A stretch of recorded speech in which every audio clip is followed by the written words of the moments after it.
ಮನೆಯಲ್ಲಿ ಹಲ್ಲಿಯ ಸದ್ದು ಕೇಳಿದರೆ ಶುಭವೋ ಅಶುಭವೋ? ಕೆಲವು ಸಂಸ್ಕೃತಿಗಳಲ್ಲಿ ಹಲ್ಲಿಯನ್ನು ನೋಡುವುದು ಅದೃಷ್ಟದ ಸಂಕೇತವೆಂದು ಪರಿಗಣಿಸಲಾಗುತ್ತದೆ. ಇದನ್ನು ನೋಡುವುದು ರಕ್ಷಣೆ, ಸಮೃದ್ಧಿಯ ಸಂದೇಶವೆಂದು ಅರ್ಥೈಸಲಾಗುತ್ತದೆ. ಉದಾಹರಣೆಗೆ, ಹಿಂದೂ ಪುರಾಣಗಳಲ್ಲಿ ಹಲ್ಲಿಗಳು ಕೆಲವು ದೇವರುಗಳು ಮತ್ತು ದೇವತೆಗಳೊಂದಿಗೆ ಸಂಬಂಧ ಹೊಂದಿವೆ ಮತ್ತು ಮನೆಗೆ ಆಶೀರ್ವಾದವನ್ನು ತರುತ್ತವೆ ಎಂದು ಹೇಳಲಾಗುತ್ತದೆ. ಸಾಮಾನ್ಯವಾಗಿ ಮನೆಗಳಲ್ಲಿ ಹೆಚ್ಚು ಹಲ್ಲಿಗಳಿರುತ್ತವೆ. ಈ ಹಲ್ಲಿಗಳು ದ್ವಾರಗಳು ಮತ್ತು ಕಿಟಕಿಗಳಿಂದ ಮನೆಯೊಳಗೆ ಪ್ರವೇಶ ಮಾಡುತ್ತವೆ. ಕೆಲವೊಮ್ಮೆ ಇವು ಮನೆಯಲ್ಲಿ ಕೆಲವು ರೀತಿಯ ಭಯಾನಕ ಶಬ್ದವನ್ನು ಮಾಡುತ್ತವೆ. ಈ ಹಲ್ಲಿಯ ಶಬ್ದ ಕಿರಿಕಿರಿಯೊಂದಿಗೆ ಭಯವನ್ನು ಉಂಟುಮಾಡುತ್ತದೆ. ಜ್ಯೋತಿಷ್ಯ ಶಾಸ್ತ್ರದ ಪ್ರಕಾರ ಮನೆಯಲ್ಲಿ ಹಲ್ಲಿಗಳು ಹಣದ ಆದಾಯ ಮತ್ತು ಅದೃಷ್ಟವನ್ನು ತರುತ್ತವೆ ಎಂದು ಹೇಳಲಾಗುತ್ತದೆ.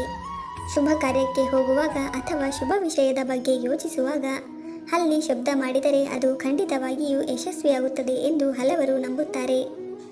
ಅಂದಹಾಗೆ ಹಲ್ಲಿಯನ್ನು ಮಹಾಲಕ್ಷ್ಮಿಯ ಅಂಶವೆಂದು ಪರಿಗಣಿಸಲಾಗುತ್ತದೆ. ಹೀಗಾಗಿ ಕೆಲವು ಮನೆಗಳ ಪೂಜಾ ಕೋಣೆಯಲ್ಲಿ ಬೆಳ್ಳಿಯ ಹಲ್ಲಿಯನ್ನು ಪೂಜಿಸಲಾಗುತ್ತದೆ. ಶ್ರೀರಂಗಂ ರಂಗನಾಥ ದೇವಸ್ಥಾನದಲ್ಲಿ ಚಿನ್ನದ ಹಲ್ಲಿ ಇರುವುದನ್ನು ನೀವು ನೋಡಿರಬಹುದು. ಅದೇ ರೀತಿ ಕಾಂಚೀಪುರಂನಲ್ಲಿರುವ ಪೆರುಮಾಳ್ ದೇವಸ್ಥಾನದಲ್ಲಿ ಚಿನ್ನದ ಹಲ್ಲಿ ಇದೆ. ಇದನ್ನು ಮುಟ್ಟಿ ದರ್ಶನ ಮಾಡಿದರೆ ಸಕಲ ದೋಷ ನಿವಾರಣೆಯಾಗುತ್ತದೆ ಎಂಬ ಪ್ರತೀತಿ ಇದೆ. ಹಾಗಾದರೆ ಹಲ್ಲಿ ಶಬ್ದ ಮಾಡಿದರೇನು ಅರ್ಥ ಎಂದು ತಿಳಿಯೋಣ. ಹಲ್ಲಿಯ ಸದ್ದಿನ ಅರ್ಥವೇನು? ಮನೆಯ ನೈಋತ್ಯ ಮೂಲೆಯಿಂದ ಹಲ್ಲಿ ಸದ್ದು ಮಾಡಿದರೆ ಅತಿಥಿಗಳು ಬರುತ್ತಾರೆ ಎಂದು ಅರ್ಥ. ಅಂದರೆ ತಂದೆ ತಾಯಿ, ಸಂಬಂಧಿಕರು ಅಥವಾ ಸ್ನೇಹಿತರ ಭೇಟಿ ಇರುತ್ತದೆ. ಹಾಗಾಗಿ ಲಾಭದ ಸಾಧ್ಯತೆಗಳಿವೆ ಎನ್ನಬಹುದು. ಎರಡನೆಯದಾಗಿ, ಮನೆಯ ಆಗ್ನೇಯ ದಿಕ್ಕಿನಿಂದ ಹಲ್ಲಿ ಶಬ್ದ ಮಾಡಿದರೆ ಮನೆಯಲ್ಲಿ ಒಂದು ರೀತಿಯ ಗಲಭೆ ಉಂಟಾಗುವ ಸಾಧ್ಯತೆ ಇದೆ ಮತ್ತು ಕೆಲವೇ ದಿನಗಳಲ್ಲಿ ಆ ಮನೆಗೆ ಕೆಟ್ಟ ಸುದ್ದಿ ಬರಬಹುದು ಎಂದರ್ಥ. ಇನ್ನು ಮೂರನೆಯದಾಗಿ, ಹಲ್ಲಿ ಪೂರ್ವದಿಂದ ಗರ್ಜಿಸುವುದು ರಾಹುಗ್ರಹದ ಲಕ್ಷಣ. ಮನೆಯ ಪೂರ್ವ ದಿಕ್ಕಿನಿಂದ ಹಲ್ಲಿ ಸದ್ದು ಮಾಡಿದರೆ ಒಳ್ಳೆಯದಲ್ಲ, ಏಕೆಂದರೆ ನಮ್ಮ ಮನಸ್ಸಿನಲ್ಲಿ ಭಯ ಮೂಡಬಹುದು ಮತ್ತು ಕೆಟ್ಟ ಸುದ್ದಿ ಬರಬಹುದು. ನಾಲ್ಕನೆಯದಾಗಿ, ಉತ್ತರ ದಿಕ್ಕಿನಿಂದ ಹಲ್ಲಿ ಗಲಾಟೆ ಮಾಡಿದರೆ ಒಳ್ಳೆಯದು ಸಂಭವಿಸುತ್ತದೆ, ನಿಮ್ಮ ಮನೆಗೆ ಒಳ್ಳೆಯ ಸುದ್ದಿ ಬರಲಿದೆ ಎಂದರ್ಥ. ಇನ್ನು ಐದನೆಯದಾಗಿ, ಹಲ್ಲಿಗಳನ್ನು ಕೆಲವೊಮ್ಮೆ ಸಾಂಕೇತಿಕ ಅರ್ಥದೊಂದಿಗೆ ಆಧ್ಯಾತ್ಮಿಕ ಜೀವಿಗಳಾಗಿ ನೋಡಲಾಗುತ್ತದೆ. ಅವು ಬದಲಾವಣೆ, ರೂಪಾಂತರ, ಪುನರುತ್ಪಾದನೆ ಅಥವಾ ಅಂತಃಪ್ರಜ್ಞೆಯನ್ನು ಪ್ರತಿನಿಧಿಸುತ್ತವೆ ಎಂದು ನಂಬಲಾಗುತ್ತದೆ. ಕೆಲವು ನಂಬಿಕೆ ವ್ಯವಸ್ಥೆಗಳಲ್ಲಿ ಹಲ್ಲಿಯನ್ನು ನೋಡುವುದು ಜೀವನದಲ್ಲಿ ಆಗುವ ಬದಲಾವಣೆ ಎಂದು ಪರಿಗಣಿಸಲಾಗುತ್ತದೆ.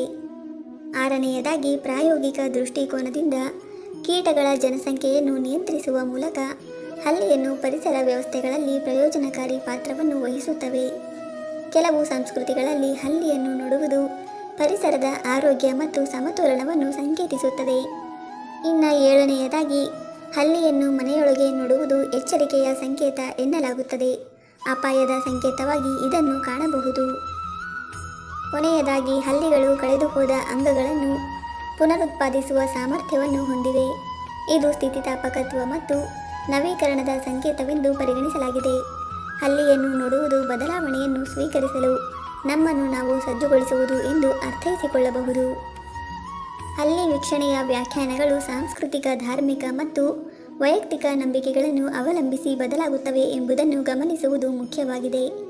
ಕೆಲವರು ಹಲ್ಲಿಗಳನ್ನು ಸಕಾರಾತ್ಮಕ ಸಂಕೇತವಾಗಿ ನೋಡಬಹುದು, ಇತರರು ಅವುಗಳನ್ನು ನಕಾರಾತ್ಮಕ ಶಕುನವೆಂದು ಗ್ರಹಿಸಬಹುದು.